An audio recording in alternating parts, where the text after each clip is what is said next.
열왕기하 4장. 하루는 예언자 수련생들 가운데 한 사람의 아내가 엘리사를 찾아와 호소했다. 선생님, 선생님을 따르던 저의 남편이 얼마 전에 죽었습니다. 제 남편이 생전에 주님을 잘 섬겼다는 것은 선생님께서도 잘 아실 것입니다. 그런데 제 남편에게 돈을 빌려주었다는 채권자가 저의 두 아들을 자기 종으로 삼으려고 데려가려 합니다. 엘리사가 여인에게 대답했다. 내가 어떻게 도와드릴 수 있겠소? 혹시 집안에 남아있는 것이라도 있으면 말해보시오. 여인이 대답했다. 기름이 조금 남아있는 것 말고는 저희 집에 남아있는 것이라곤 아무것도 없습니다. 엘리사가 여인에게 말했다.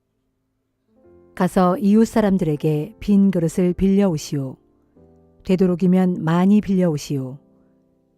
그런 다음에 두 아들을 데리고 집으로 들어가 문을 잠그고 모든 그릇들에 기름을 따르도록 하시오.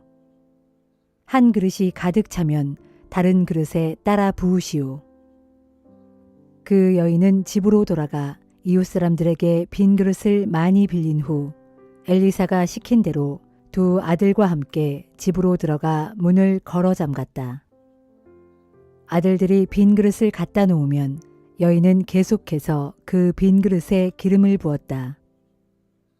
모든 그릇들에 기름이 가득 차자 여인이 아들에게 말했다. 다른 그릇들을 가져오너라. 아들이 대답했다. 어머니, 이제 더 이상 빈 그릇이 없습니다. 그러자 더 이상 기름이 나오지 않았다. 여인은 하나님의 사람 엘리사에게로 가서 그 일을 전했다. 그러자 엘리사가 말했다. 가서 그 기름을 팔아 빚부터 갚도록 하시오. 그리고 남은 돈으로 두 아들과 함께 생활하시오. 또 하루는 엘리사가 수넴 마을을 지나게 되었다. 그 마을에는 한 부유한 여인이 살고 있었는데 엘리사에게 식사를 대접하고 싶어 했다. 그래서 엘리사는 그곳을 지나갈 때마다 그 집에 들러 자주 식사를 하곤 했다. 그 여인이 남편에게 말했다. 여보, 우리 집에 자주 들르시는 그분은 하나님의 거룩한 사람입니다. 그러니 우리 집 옥상에 작은 방을 하나 꾸며서 침대와 식탁과 의자와 촛대 등을 갖추어 놓도록 합시다. 그분이 우리 집에 들르시면 거기서 쉬어 가실 수 있도록 말이에요. 어느 날 엘리사는 그 집에 들러 그렇게 지어진 다락방에 올라가 쉬게 되었다. 엘리사가 시종 게하시에게 말했다. 수넴 여인을 이리로 불러오너라. 그러자 수넴 여인이 엘리사 앞에 섰다. 엘리사가 시종에게 말했다. 너는 부인께 이렇게 여쭈어라. 부인께서는 우리를 위해 여러모로 애를 쓰십니다. 내가 부인을 위해 무엇을 해드리면 좋겠습니까? 혹 왕이나 군사령관에게 부탁할 일은 없습니까? 수넴 여인이 대답했다. 저는 여기서 백성들과 어울려 부족함 없이 잘 살고 있습니다. 엘리사가 게하시에게 물었다.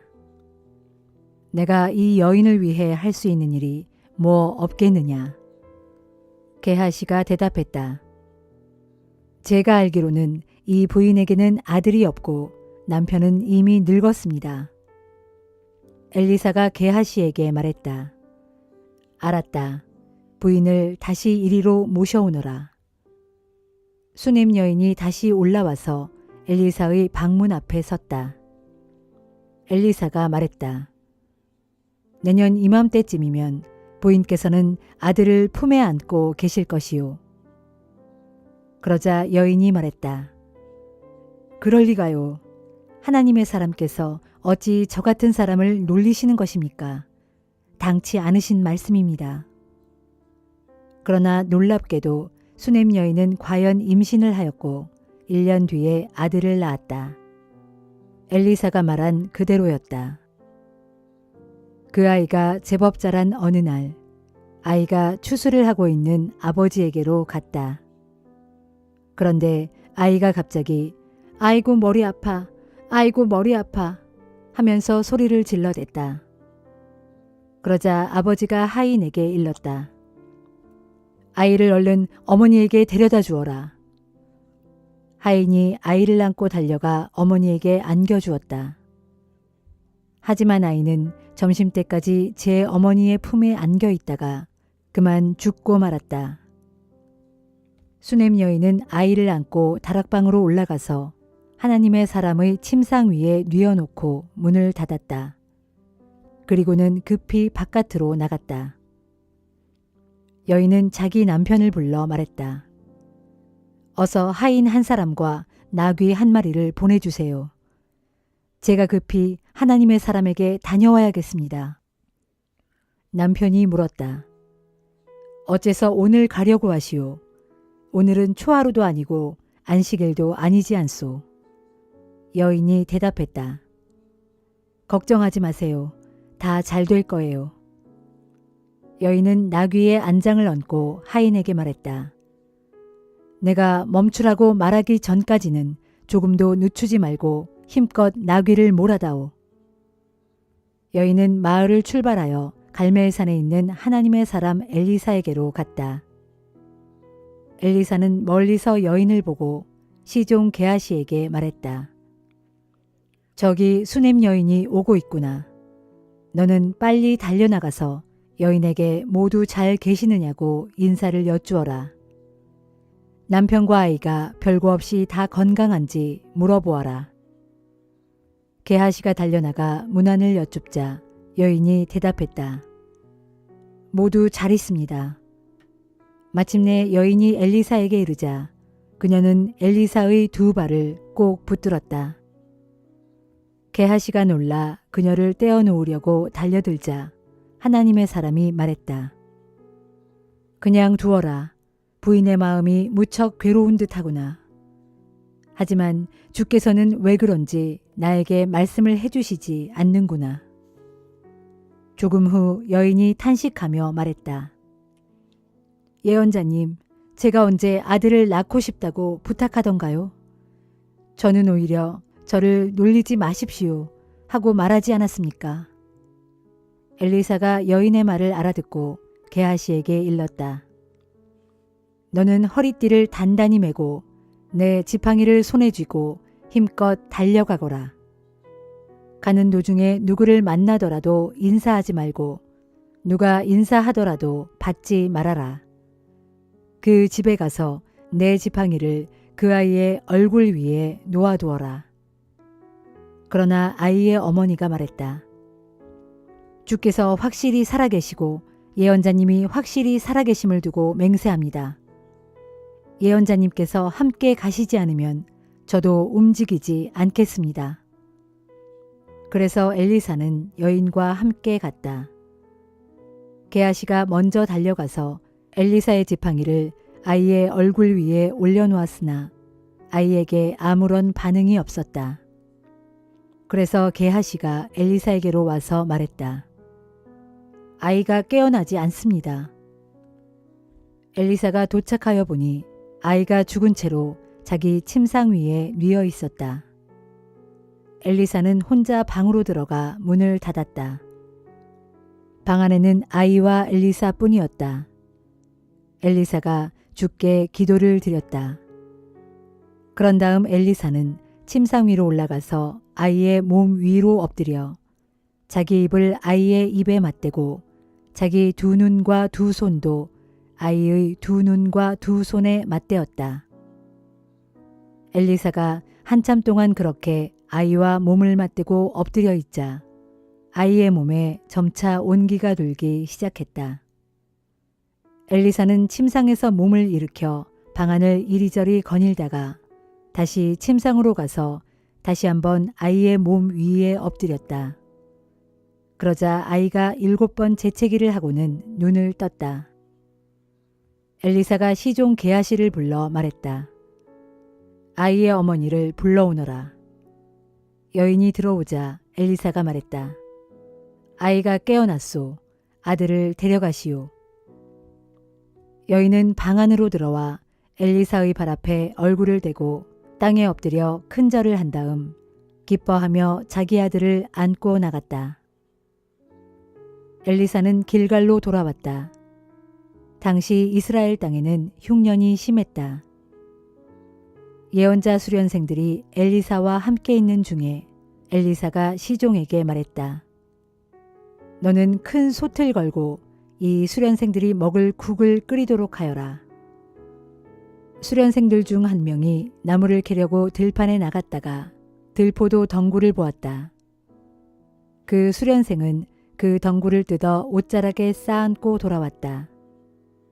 그는 그 덩굴들을 잘라서 국솥 안에 넣었다. 국을 끓인 후 저마다 국을 먹기 시작했을 때 수련생들이 깜짝 놀라 외쳤다. 하나님의 사람이시여, 이 국 속에 먹으면 죽는 독이 들어 있습니다. 그래서 수련생들은 국을 먹을 수 없었다. 하나님의 사람 엘리사가 말했다. 밀가루를 좀 가져오너라. 엘리사는 밀가루를 솥에 넣은 다음 말했다. 자, 국을 다시 나눠주어라. 수련생들이 국을 떠먹어 보니 놀랍게도 독이 사라지고 없었다. 한 번은 어떤 사람이 바알 살리사에서 햇곡식으로 만든 보리빵 20덩이와 햇곡식을 얼마간 가지고 엘리사를 찾아왔다. 엘리사가 시종에게 주면서 말했다. 사람들에게 먹을 수 있도록 나누어 주어라. 시종이 의아해하며 말했다. 이것으로써 어떻게 100명이나 되는 사람들에게 다 나누어 줄 수 있겠습니까? 엘리사가 대답했다. 걱정하지 말고 사람들이 먹을 수 있게 나누어 주도록 하여라. 주께서 말씀하시기를 다들 먹고도 얼마간 남을 것이라고 하셨다.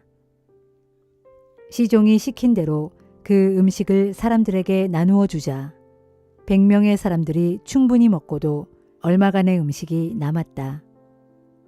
주께서 말씀하신 그대로였다.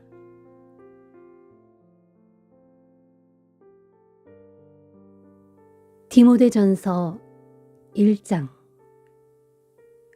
우리의 구주이신 하나님과 우리의 소망이신 그리스도 예수의 명령에 따라 그리스도 예수의 사도가 된 나 바울은 믿음 안에서 나의 참된 아들이 된 디모데에게 이 편지를 씁니다.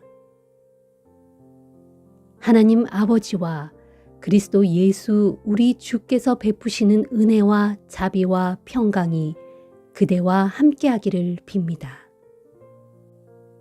내가 마케도니아로 떠날 때 간곡히 일러둔 대로 그대는 에베소에 계속 머물러 있도록 하십시오.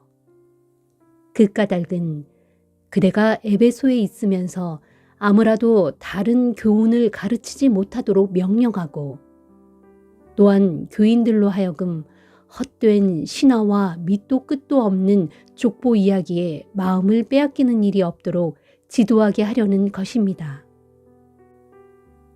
그런 것들은 믿음 안에서 이루어지는 하나님의 경륜을 깨닫는 데는 아무런 유익이 되지 못하고 도리어 쓸모없는 논쟁만 불러일으킬 뿐입니다. 그러므로 그대가 가르치고 명령하는 목적은 성도들로 하여금 그런 데서 떠나게 하여 오직 깨끗한 마음과 선한 양심과 거짓 없는 믿음에서 우러나오는 사랑으로 살아가게 하는 것입니다. 그런데 몇몇 사람들은 이런 길에서 벗어나 쓸데없는 논쟁을 일삼아 왔습니다. 그런 사람들은 율법을 가르치는 선생이 되려고 하지만 사실은 자신들이 무엇을 말하고 있는지 또는 무엇을 주장하고 있는지도 제대로 알지 못합니다. 그러나 우리가 알다시피 사람이 율법을 올바르게 사용하기만 한다면 어디까지나 율법은 좋은 것입니다. 율법은 의로운 자들을 위해 만들어진 것이 아닙니다. 율법은 이런 자들을 위해 만들어졌습니다. 곧 법을 어기는 자, 하나님께 불순종하는 자, 경건하지 못한 자, 죄 많은 자, 거룩하지 않은 자, 속된 자, 자신들의 아버지나 어머니를 죽이는 자, 살인자, 간음하는 자, 동성연애자, 사람을 유괴하는 자, 거짓말하는 자, 거짓 맹세를 하는 자, 이 외에도 무엇이든 건전한 교훈을 거슬러 행하는 자입니다. 건전한 교훈이란 복되신 하나님의 영광스러운 복음에 따른 것으로서 나는 이 교훈을 전파하고 가르치는 임무를 맡았습니다. 나는 내게 능력을 주신 우리 주 그리스도 예수께 감사를 드립니다. 주께서는 나를 신실하게 보시고 내게 이 복음 전도자의 직분을 맡겨주셨습니다. 과거에 나는 복음의 회방꾼이요, 박해자요, 폭행자였습니다. 그러나 그와 같은 나의 죄인된 삶은 내가 믿지 않을 때에 무지에 휩싸여 모르고 한 짓이므로 하나님께서 나를 불쌍히 여기시고 내게 용서의 자비를 베풀어 주셨습니다. 우리 주님께서 그리스도 예수 안에 있는 믿음과 사랑으로 내게 크신 은혜를 넘치도록 부어주셨던 것입니다. 그리스도 예수께서 죄인들을 구원하시려고 이 세상에 오셨다는 이 말씀은 조금도 거짓 없는 믿을 만한 말씀이므로 모든 사람이 진심으로 그 말씀을 받아들여야 합니다. 진실로 나는 죄인들 중에서도 우두머리 죄인입니다. 그러나 하나님께서는 그런 내게도 큰 자비를 베풀어 주셨는데 그것은 그리스도 예수께서 나에게 먼저 한계 없는 오래 참으심을 나타내 보여주심으로써 앞으로 예수를 믿고 영생을 얻을 모든 사람들의 좋은 본보기를 삼으시려는 것이었습니다. 영원하신 왕, 곧 결코 없어지지 않으시고 보이지도 않으시는 오직 한 분이신 하나님께 존귀와 영광이 영원토록 함께하기를 빕니다. 아멘. 내 아들 디모데여, 예전에 그대에 관해 내게 주어졌던 예언에 따라 내가 지금 그대에게 이 명령을 내립니다. 그대는 그 예언에 따라 선한 싸움을 싸우고 굳센 믿음과 선한 양심을 간직하십시오. 어떤 사람들은 그 양심을 버렸고 그 믿음을 깨뜨려 버리고 말았습니다. 그런 사람들 가운데 후메네오와 알렉산더가 있는데 나는 그들을 사탄에게 넘겨주었습니다. 그렇게 한 까닭은 그들이 다시는 하나님을 모독하는 일이 없도록 그들로 마땅한 징계를 받게 하기 위함입니다.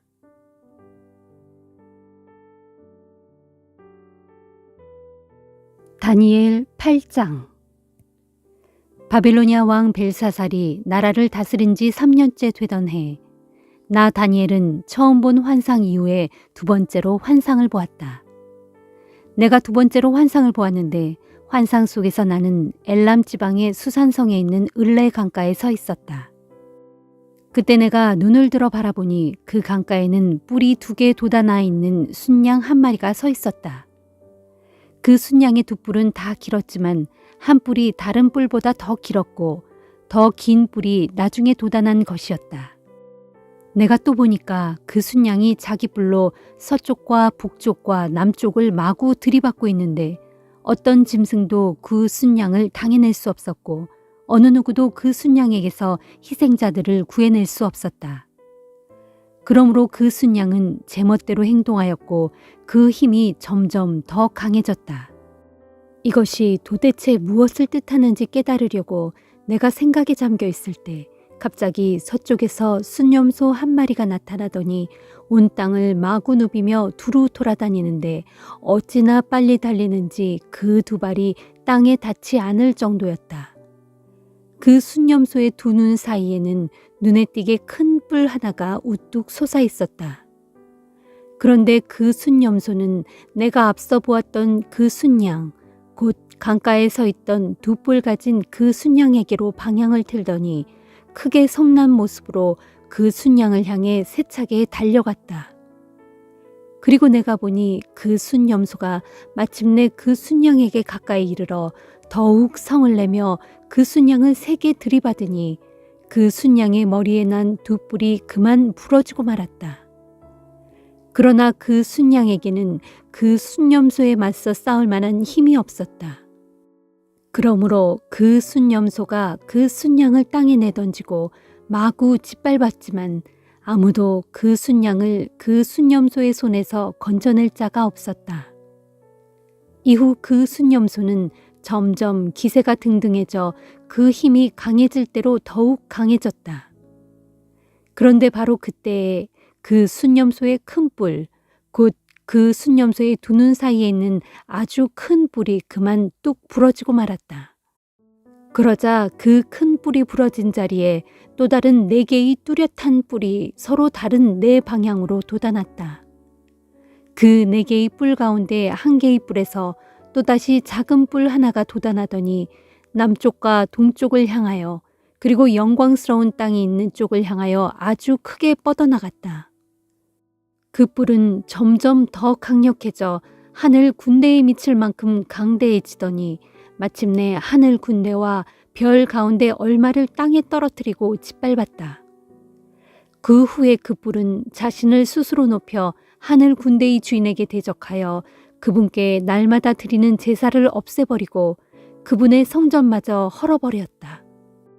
그 뿔의 반역으로 인해 그 뿔의 권세 아래 놓인 그 땅의 백성들은 날마다 그분께 제사를 드리기는커녕 온갖 악행을 일삼았다.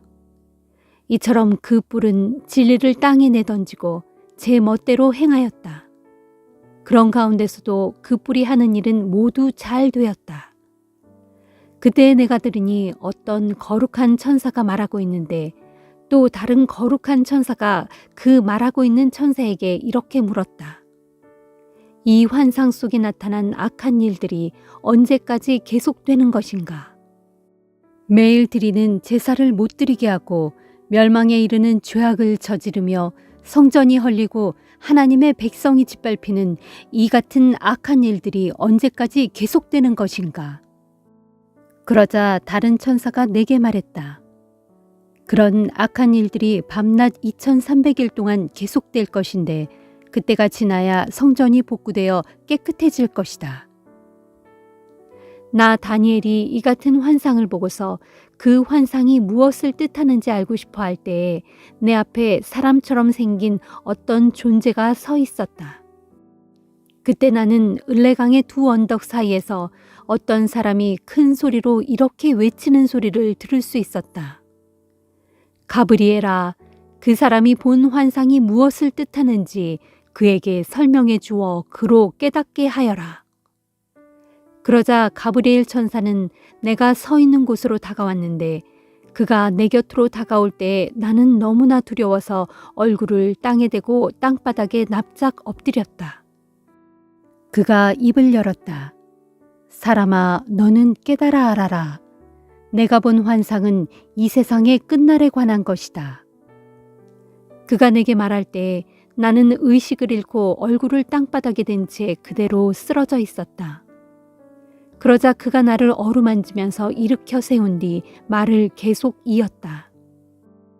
마지막 때에 하나님께서 분노하시는 날 그 결과가 어떻게 될 것인지를 내게 보여주겠다. 그렇다. 내가 본 환상은 정해진 세상 끝날의 일에 관한 것이다. 내가 환상 가운데서 맨 처음에 본 순양, 곧 두 뿔을 지닌 그 순양은 메대와 페르시아의 왕들이다.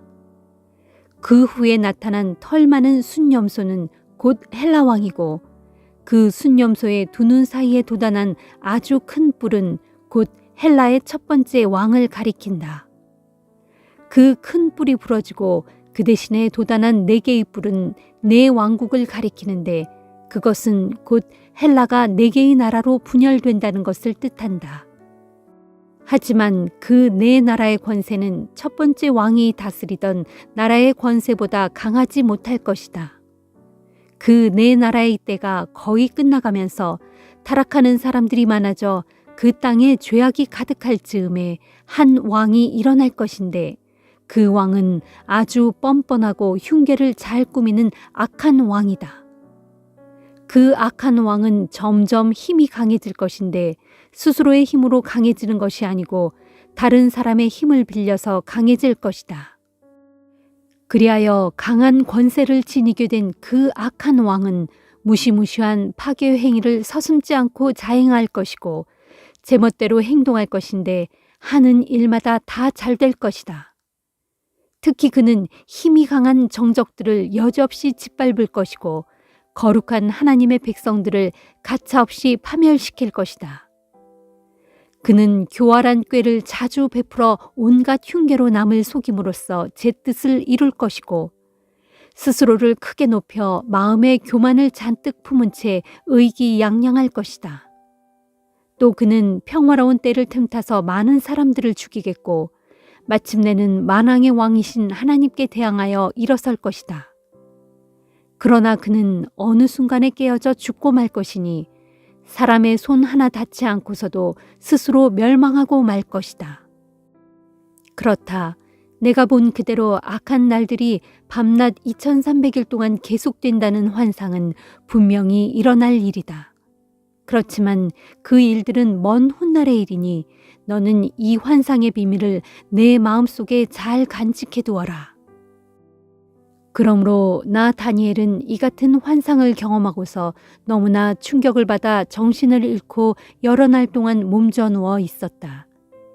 그런 뒤 몸을 추스르고 일어나서 왕이 맡긴 업무를 계속 수행했다. 하지만 나는 그 환상으로 인해 몹시 놀랐는데 참으로 그 환상은 사람의 이해를 넘어선 아주 비밀스런 일이었다. 시편 116편. 주여, 주께서 나의 간구를 들어주시기에 내가 주를 사랑합니다. 진실로 주께서는 살려달라 부르짖는 나의 간구를 들어주셨습니다. 주께서 내 기도에 귀를 기울여 주시니 내가 살아있는 한 평생토록 주님을 부를 것입니다. 사망의 올가미가 나를 얽어매고 죽음의 공포가 나를 덮쳐 내가 고통에 사로잡혀 절망 가운데서 몸부림을 칠 때에 나는 주님의 이름을 부르며 오 주여 주께 간구하오니 이 몸을 건져주소서 하고 울부짖었습니다. 주께서는 은혜로우시고 의로우신 분이십니다. 우리 하나님께서는 자비가 풍성하신 분이십니다. 진실로 주께서는 그 마음이 순결한 사람을 보호해 주시는 분이시므로 내가 공경에 빠졌을 때 이 몸을 구원해 주셨습니다. 오 내 영혼아, 주께서 너에게 그토록 자비롭게 대해 주셨으니 너는 편히 쉬어라. 오 주여, 주께서 내 영혼을 죽음의 구렁텅이에서 건져주시고 내 눈에서 모든 눈물을 거두어 주시며 내 발이 더 이상 비틀거리지 않게 굳게 붙잡아 주셨으니 내가 산 자들의 땅에서 살아 숨쉬는 동안 일평생 주 앞에서 올곧게 행하렵니다. 내가 주님을 굳게 믿었으므로 어찌 그리 내 인생이 고달픈고 라는 생각이 들 때에도 주를 향한 나의 마음이 흔들리지 않았습니다. 내가 살면서 크나큰 상처를 받았으므로 몹시 당황하고 두려워하며 말하기를 사람은 다 거짓말쟁이기에 믿을 사람이 아무도 없구나 하였습니다. 주께서 내게 베푸신 그 모든 은혜를 내가 어찌 다 갚을 수 있겠습니까? 다만 이 몸은 구원의 잔을 높이 들고 주님의 이름을 부르렵니다. 온 백성들이 모여있는 자리에서 주님께 맹세한 것을 다 지키렵니다. 진실로 주님께서는 성도들 개개인의 죽음을 아주 소중하게 여기십니다. 오 주여, 진실로 이 몸은 주님의 종입니다. 나는 주님의 종이요 주님을 섬기던 여종의 자식입니다. 주께서는 이 몸을 사슬에서 풀어주셨습니다. 그러므로 내가 주님께 감사 제물을 드리고 주님의 이름을 부르렵니다. 내가 주께 맹세한 것을 온 백성들이 모인 자리에서 다 지키렵니다. 오 예루살렘아, 내 한가운데서 곧 주님의 성전들에서 내가 주님께 맹세한 것들을 빠짐없이 다 지키리라. 할렐루야.